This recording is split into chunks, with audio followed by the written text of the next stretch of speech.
My name is Dr. Evelyn Cross. 5 years ago, my family erased me with a single phone call, not physically, not legally, emotionally, completely. One lie from my older sister was all it took. And the terrifying part, they never even asked if it was true, they just believed her. Immediately, like they had been waiting for a reason. Now here's the part that still keeps me awake some nights. I wasn't the rebellious daughter. I wasn't reckless. I wasn't the family disappointment people whisper about behind closed doors. I was the quiet one, the hardworking one, the daughter who spent Friday nights studying anatomy while everyone else was living their lives. But in my family, effort didn't matter nearly as much as performance. And my sister, Vanessa, she was a performance. Beautiful, charming, social in a way that made people instantly trust her. The kind of woman who could ruin your life while smiling warmly enough that people thanked her for it afterward. Growing up, there were technically 2 daughters in our house, but only one that mattered. Vanessa knew how to command a room before she could even drive. At family gatherings, adults circled around her like she generated gravity. Meanwhile, I was usually somewhere in the background with a science book open on my lap, pretending not to notice how invisible I was. And after a while, you stop pretending, you just become invisible for real. I learned that young, 12 years old, state science competition, first place. I came home carrying a trophy almost bigger than my torso. My father looked up from the television for maybe 3 seconds. "That's nice, Evie," he said, then immediately asked Vanessa how dance rehearsal went. That moment should have broken me. Instead, it trained me. Because I realized something dangerous very early in life. If I wanted love from my family, achievement wasn't enough. I had to become impossible to ignore, so I worked harder than everyone else. Honor classes, scholarships, volunteer programs, research internships. I built my entire identity around earning recognition that never fully came. And then, at 22 years old, I finally got it, for one brief moment. The acceptance email arrived at 6:14 p.m. Westbridge Medical University, one of the best surgical programs on the East Coast. I remember my hands shaking so hard I almost dropped my laptop. My mother cried. Actually cried. My father reread the acceptance letter 3 times in complete silence. And then he looked at me differently, not as background noise, not as the lesser daughter, as someone valuable. "Maybe you'll really become something," he said quietly. 7 words. I waited my entire life to hear them. And across the dinner table, Vanessa smiled, but not with her eyes. That was the first time I noticed it. The crack underneath her performance. Because for the first time, the attention wasn't on her, and Vanessa didn't lose attention gracefully. She studied it, tracked it, eliminated threats to it. I just didn't understand that yet. Back then, I thought my sister was finally proud of me. She started calling more often after I moved away to medical school, asking questions, wanting details. Who were my professors? Who did I spend time with? How difficult were the exams? At the time, it felt like connection. Now I understand what it really was. Research. Because when someone plans to destroy you, they usually start by learning everything about you first. And I handed her every piece willingly, every weakness, every fear, every vulnerable detail. I trusted her completely. That mistake cost me 5 years of my life, and before it was over, it almost cost someone theirs too. Medical school changes people, not all at once. Slowly, like pressure shaping stone over time. By my 3rd year, I barely recognized the girl who first arrived on campus, terrified she wasn't smart enough to survive there. I was exhausted constantly, running on caffeine, adrenaline, and 4 hours of sleep. But for the first time in my life, I felt capable, respected, seen, not because I was someone's daughter. Not because I fit neatly into a family image, because I earned it. And that terrified Vanessa more than I realized. At first, her calls became more frequent, then more personal. She wanted every detail, every struggle, every insecurity. And I told her everything because I still believed sisters were supposed to trust each other. That illusion died the year I met Lena Hart. Lena was one of those rare people who walked into your life and immediately made it easier to breathe. Funny without trying, brilliant without arrogance. The kind of person who made hospital hallways feel less cold at 3 in the morning. We became inseparable fast. Study partners turned best friends. She knew things about me no one else did, like how I still checked my phone after every exam hoping my father might text, "Proud of you." He never did. Lena would just shake her head and say, "One day they're going to realize who you actually are." I wanted to believe her. I really did. Then everything changed. Lena collapsed during rounds in October. At first, everyone thought it was exhaustion, overwork, stress, until the scans came back. Stage 4 ovarian cancer. Aggressive, advanced, terminal. I still remember the silence in that consultation room. Not dramatic silence, not movie silence, real silence. The kind where nobody breathes because breathing would make it real. Lena had no family nearby, no support system. No one except me, so I made a decision: 1 semester leave of absence. Temporary, officially approved, completely documented. I would help her through treatment and return the following spring. Simple, responsible, human. But before the paperwork finalized, I called Vanessa. I don't know why, maybe some part of me still needed an older sister. I explained everything. The diagnosis, the leave, the plan to return. Vanessa's voice turned soft instantly. "Oh my God, Evie," she whispered. "That's heartbreaking." I remember leaning against the hospital wall feeling relieved.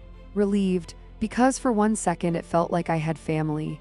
"You focus on your friend," she said gently. "I'll handle mom and dad if they ask questions." That sentence destroyed my life. 3 days later, my father called at 11:43 p.m. I remember the exact time because trauma burns details into memory permanently. I was sitting beside Lena's hospital bed while she slept through another round of chemo. When I answered, my father didn't even say hello. "Your sister told us everything?" His voice was ice, flat, controlled, dangerous. I frowned.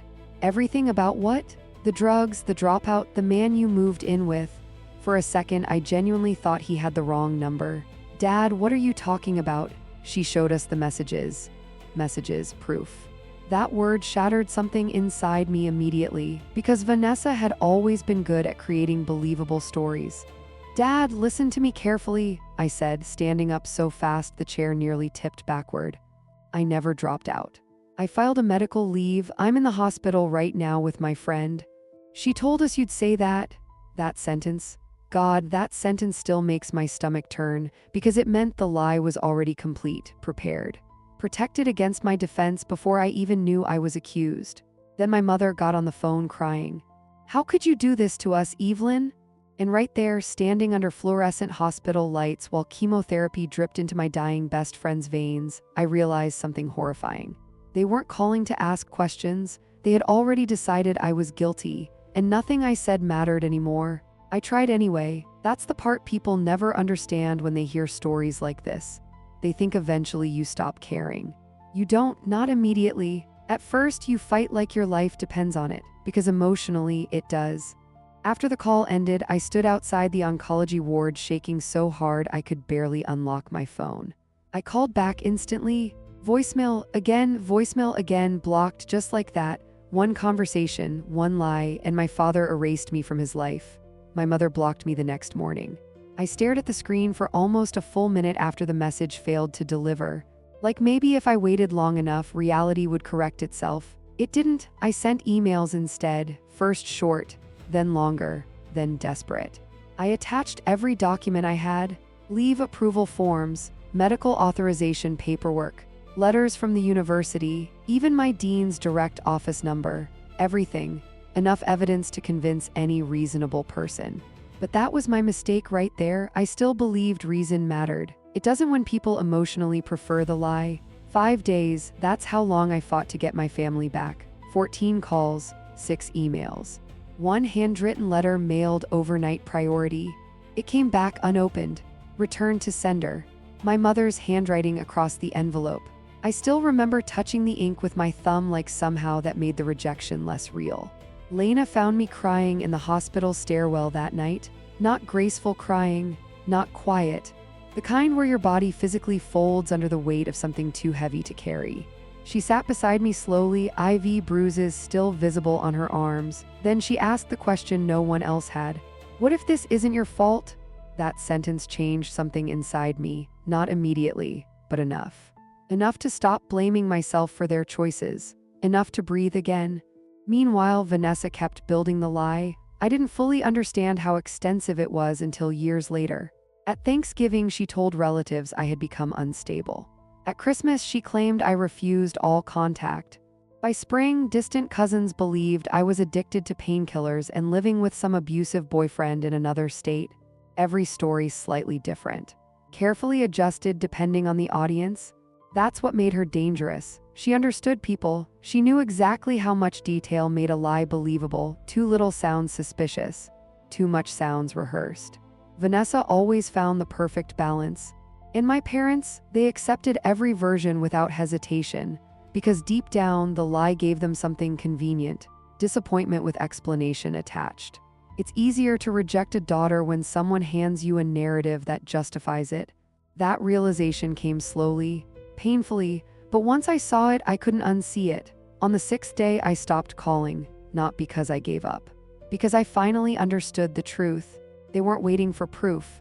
They were waiting for permission to stop loving me. Vanessa simply gave it to them. 3 weeks later, Lena died. Quietly, early morning, rain against the hospice windows. Machines humming softly in the background. I was holding her hand when it happened. And when the monitor flattened into one endless sound, I remember thinking something terrifying. She loved me more in 18 months than my own family had in 27 years. I organized her funeral alone. 7 people attended. 7. I gave the eulogy standing in front of mostly empty chairs, trying not to collapse halfway through it. Afterward, I went back to her apartment to pack her things. That's when I found the note, folded inside her anatomy textbook. Her handwriting shaky from chemotherapy. Finish medical school, Evie. Become the surgeon they said you couldn't be. And never let anyone decide your worth for you again. I read that note 5 times sitting on the kitchen floor. Then I opened my laptop, pulled up the re-enrollment application, and made the decision that changed everything. If my family wanted me erased, fine. I would disappear, but not into failure, into greatness. And just like that, the decision disappeared. Move, I snapped, stepping forward, because in trauma surgery, hesitation kills people. And despite everything, I couldn't let her die, not like this, not carrying all of this unfinished. The surgery lasted 4 hours. 4 hours of bleeding control, organ repair, fractured vessels, collapsing vitals, and relentless exhaustion. But slowly, piece by piece, we stabilized her. When the final clamp came off and her vitals finally steadied, the room exhaled collectively. One of the nurses actually whispered, "Jesus." I stepped back from the operating table drenched in sweat, emotionally numb. Because saving strangers feels different than saving someone who destroyed your life. It leaves marks in places medical school never prepares you for. I removed my gloves slowly. That's when I heard it. A voice behind me, shaking, small. "Evie," I turned, and there she was, my mother, 5 years older, 5 years smaller somehow. Standing frozen outside the OR observation window, her face completely drained of color, like she had just seen a ghost perform surgery. Beside her stood my father, rigid, silent, staring at me like his entire understanding of reality had just fractured open. Nobody moved, nobody spoke, because all 4 of us understood the same thing simultaneously. They thought I was gone, destroyed, ruined. Instead, I had become the person who just saved their daughter's life. And judging by the look on my mother's face, Vanessa hadn't told them the truth, not even close. Nobody spoke for several seconds. The operating room suddenly felt too bright, too quiet. My mother stared at me like she was trying to force reality into a shape she could understand. But there was no version of this that fit the story she had believed for 5 years. Not the woman standing in surgical scrubs covered in blood, not the title stitched across my chest. Not the team around me looking at me with respect instead of disappointment. Everything contradicted Vanessa's lie, and my parents knew it instantly. My father finally stepped forward first, slowly, like approaching something dangerous. "You're a surgeon?" he asked. That question almost broke me, not because it hurt, because of how small it was. 5 years, 5 entire years, and he genuinely didn't know. I looked at him for a long moment before answering. "Yes," my mother's eyes filled immediately. "But Vanessa said," "She said a lot of things," I interrupted quietly. Silence again, heavy this time, the kind that presses against your ribs. One of the nurses passed between us, awkwardly pushing equipment, clearly realizing she had walked into something deeply personal.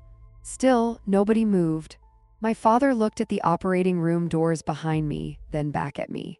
"You saved her?" I nodded once. Professional, controlled. because if I let myself emotionally feel this moment too early, I would collapse inside it. She had significant internal bleeding, I explained automatically. She would have died without immediate intervention. My mother covered her mouth with shaking fingers, and suddenly I saw it, not confusion, not disbelief, recognition, the beginning of it. The terrifying realization that everything they believed about me might have been fabricated from the start. "You really were in medical school," my father said softly, not a question, a realization. I almost laughed. Not because it was funny, because the absurdity of it nearly crushed me. Of course I was. Every document I sent proved it. Every voicemail explained it. Every email begged them to listen. But they hadn't wanted truth, they wanted convenience. My mother took one hesitant step closer. "Why didn't you contact us again?" That question hit harder than I expected, because somehow, even now, part of her still believed distance was mutual. I stared at her carefully, then said the one thing I had rehearsed in my head for years without realizing it. "I tried." Her expression cracked instantly. 4 simple words, that was all it took. "I called 14 times, I continued calmly. "I emailed you everything, I sent letters, you blocked me." My mother looked physically unsteady now, like each sentence removed another layer of certainty she had built her life around. My father's jaw tightened. "He told us you were lying," I said quietly. "I didn't say Vanessa's name. I didn't need to. The silence said it for me." "She showed us messages," my father said weakly. "Fake ones, you don't know that." "I do," I replied immediately, "because none of them existed." That landed hard. I could see the exact moment doubt entered him fully, like watching a foundation crack beneath someone's feet. My mother started crying then, not dramatically, softly, almost privately. "We thought you hated us," she whispered. God, that sentence. After everything, that was still the story they told themselves. I felt something dangerous rise in my chest then. Not rage, worse, grief, because suddenly I could see the full tragedy clearly. 5 years lost, not because they lacked evidence, because they never trusted me enough to ask for it. And now, standing under fluorescent hospital lights while their daughter recovered from surgery, they were finally seeing the truth. But truth after 5 years feels different, heavier, more expensive. A nurse approached carefully then. "Dr. Cross, the patient is waking up." My mother turned instantly toward the recovery hall, hope and panic colliding across her face. But I stayed still, because somewhere down that hallway Vanessa was about to open her eyes. And when she did, the lie that controlled my family for half a decade was finally going to face the one thing it could never survive. Me. Vanessa woke up 40 minutes later. I watched through the recovery room window while monitors tracked every fragile movement her body made. Weak, disoriented, barely conscious. Nothing like the untouchable woman I remembered. My parents stood beside her bed silently. And for the first time in my life, I saw uncertainty in both of them. Real uncertainty, not directed at me, at her. A nurse stepped out moments later. "She's asking for Dr. Cross." My mother immediately looked at me, hopeful, nervous. Like maybe this could still somehow become a reunion story instead of a disaster. I almost refused. Honestly, part of me wanted to walk away completely, let her recover, let them sort through their lies alone. But another part of me knew something important. If I left now, Vanessa would control the narrative again, and I was done letting her rewrite reality. So I walked in. The room smelled like antiseptic and rain-soaked fabric. Vanessa's eyes found mine instantly, and for one brief second, pure panic crossed her face.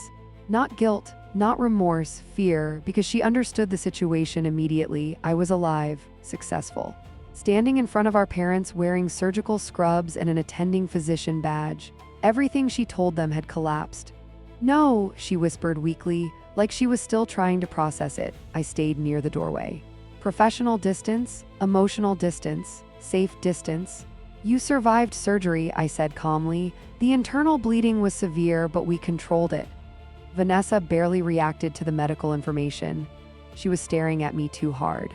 Trying to calculate, trying to adapt, that's what she always did best. Adjust quickly enough to survive consequences.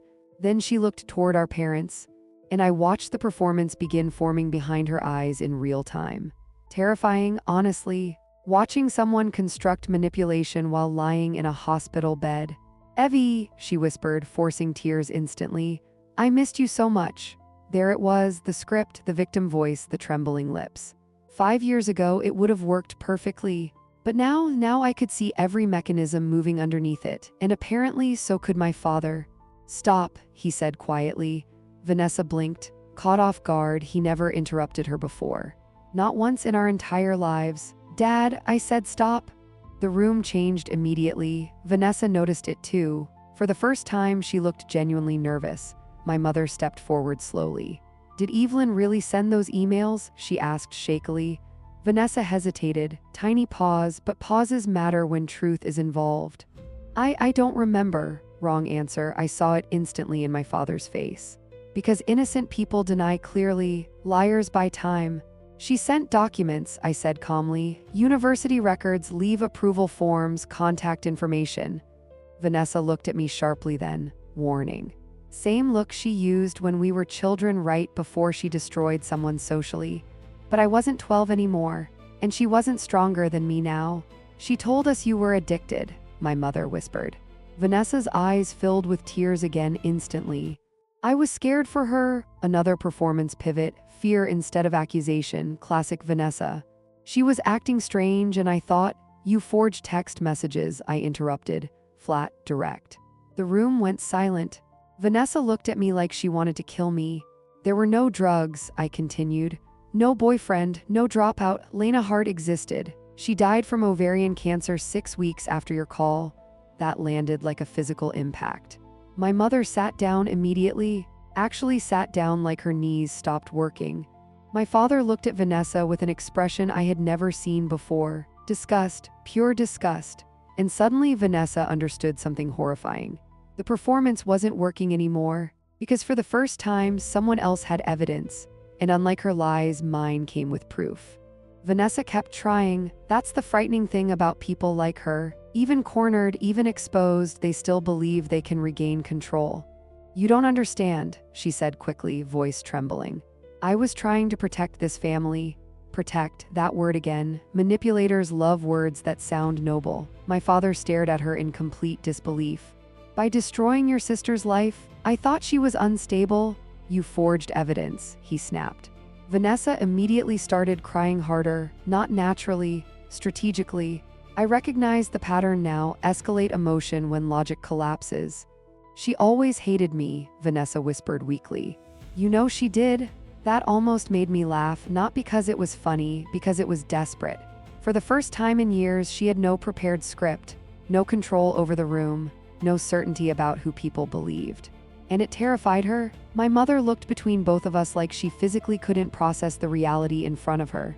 "You let us think she ruined her life," she whispered. Vanessa's silence answered for her. That silence did more damage than any confession ever could.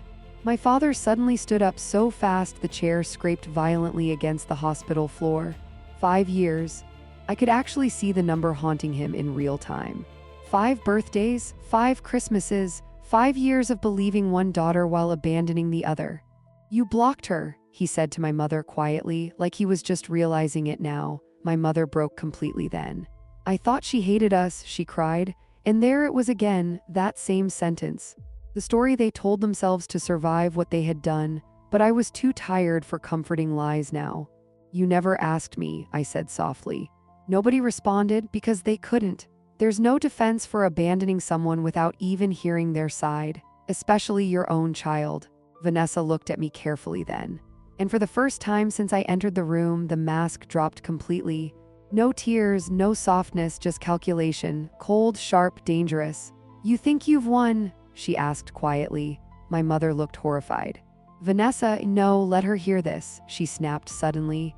"Do you know what it was like growing up beside her?" The room froze, because this wasn't performance anymore. This was truth leaking out by accident. "She made everyone feel stupid," Vanessa continued bitterly. "Teachers loved her, every achievement, every award. You had all the attention," my father interrupted in disbelief. "No," Vanessa fired back instantly. "I had to keep the attention." Silence, heavy, revealing, and suddenly everything made sense. Not because I was loved more, because she feared I eventually could be. That was enough. All those years, all that cruelty, all that destruction. Because somewhere deep down, Vanessa saw me as competition, even when nobody else did. Tears burned behind my eyes then, but not from sadness, from exhaustion, because realizing your life was destroyed over someone else's insecurity changes you permanently. You could have talked to me, I said quietly. Vanessa laughed weakly, actually laughed. You really still don't get it, do you? Her eyes locked onto mine. You were finally becoming someone they respected. And there it was, the truth, raw, ugly. Complete, she destroyed me because she couldn't survive sharing the spotlight. My father looked physically sick now, like every memory he trusted had become poisonous. My mother couldn't even look at me anymore. Because parents can survive many things, but realizing they abandoned the wrong child, that kind of guilt rewrites people permanently. A nurse entered carefully then, clearly sensing the emotional disaster unfolding inside the room. We need the patient to rest. Nobody argued. Nobody moved immediately either, because once truth enters a room like that, everything afterward feels irreversible. And deep down, all four of us knew the same thing. Nothing about this family was ever going back to what it was before. The hallway outside the recovery unit felt strangely quiet after that. Like the hospital itself understood something irreversible had happened inside that room. My parents walked beside me slowly, not close enough to feel comforting, not distant enough to feel detached. Just uncertain. That was new for them. Uncertainty. For most of my life, they moved through the world convinced they understood everything about our family. Who the successful daughter was, who the difficult one was, who deserved trust, who deserved doubt. Now all of it had collapsed in a single night. My father stopped walking near the elevators. Evelyn, the way he said my name almost hurt more than the lies because it sounded careful. Fragile, like he finally understood he no longer had the right to say it casually. I turned toward him, and suddenly he looked old. Not physically, emotionally, like guilt had aged him 10 years in a few hours. I don't know how to fix this, he admitted quietly. That sentence mattered, because it was the first honest thing he had said to me in years. Not defensive. Not controlling, honest. The problem was honesty came 5 years too late. My mother started crying again softly beside him. We thought we were protecting the family. No, I said gently. You were protecting the version of the family that felt easiest to believe in. That landed immediately, because they knew it was true. Vanessa's lies worked because they fit the narrative comfortably. The quiet daughter failing, that made sense to them. The charismatic daughter warning everyone heroically, that made sense too. Truth only becomes difficult when it forces people to confront their own failures. And now they had no choice. My father looked down at his hands for a long moment, then finally asked the question that had probably been haunting him all night. Can you ever forgive us? God, that question. I used to imagine this moment constantly, back when the pain was still fresh. I thought if they ever realized the truth, everything inside me would heal instantly. But standing there now, I understood something important. Closure and repair are not the same thing. Knowing they were wrong didn't return 5 lost years. It didn't bring back Lena. It didn't erase the nights I spent grieving people who chose not to love me correctly. Some damage survives apologies, and that's the part nobody prepares you for. I don't know, I answered honestly. My mother cried harder at that, but I couldn't comfort her. Not anymore. Because healing someone else from the consequences of hurting you can become another form of self-destruction. And I had already sacrificed enough. A phone buzzed in my pocket then. Adrian, probably wondering why I hadn't come home yet. My real life. The one I built without them. That realization grounded me instantly. Because despite everything, I wasn't broken anymore. 5 years ago, losing my family nearly destroyed me. Now, I could survive this. I already had. I should go, I said quietly. My father nodded slowly, like he understood he no longer had the right to ask me to stay.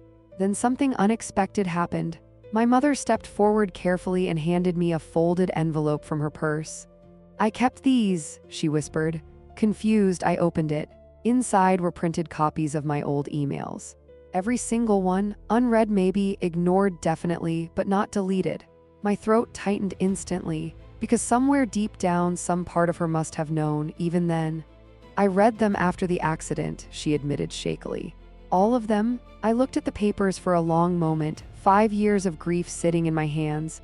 Then I folded them carefully and handed them back. You should keep them, I said softly.